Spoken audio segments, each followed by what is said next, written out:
আসসালামু আলাইকুম এভরিওয়ান, কেমন আছেন আপনারা? সবার ঈদ কেমন কাটলো? হয়তোবা অনেকেরই ঈদ অনেক ভালো কেটেছে, আবার অনেকেরই অনেক খারাপ কেটেছে। ছোটোবেলার দিনগুলো কত ভালো ছিল, যে সময়টায় মোবাইল ছিল না।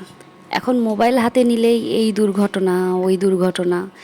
কেন জানি না ঈদ আর এখন আনন্দের কিছু মনে হয় না। মনে হয় ঈদ আসলেই মনে হয় কোনো দুর্ঘটনা ঘটবে, এই মৃত্যুর খবর পাবো। সত্যি কথা বলতে এগুলো থেকে অনেক দূরে পালিয়ে যেতে ইচ্ছা করে।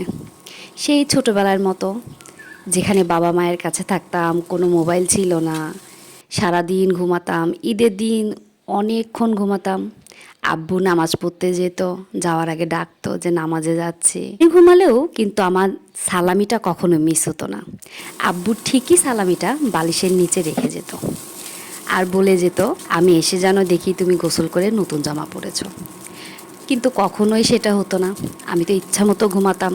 আব্বু কোরবানির কাজ টাজ সেরে আসতো, তারপরে গোসল দিয়ে নতুন জামা পরে আব্বুর সাথে ঘুরতে যেতাম। সে সময়টা ছিল একদম অন্যরকম। দেখতাম সবাই ঘুরছে, সবাই অনেক আনন্দ করছে।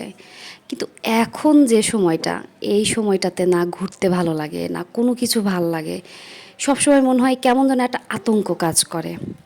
কোথাও যেতে ইচ্ছা করে না। কোথাও গেলে মনে হয় কি এই মনে হয় দুর্ঘটনা ঘটবে। আবার মনে হয় কেউ গেলে মনে হয় এই মনে হয় দুর্ঘটনা ঘটতে গেল। মানে এইগুলা জিনিস একদম এতটা পরিমাণে আতঙ্কিত করে ফেলেছে মানুষকে। এখন আর কোনো কিছু ভালো লাগে না। মনে হয় কি এই জগৎ থেকে যদি কখনো বের হয়ে যেতে পারতাম, তাহলে হয়তোবা অনেকটা সুখী হতাম। এখন ঈদের দিন অনেক ব্যস্ততায় যায়।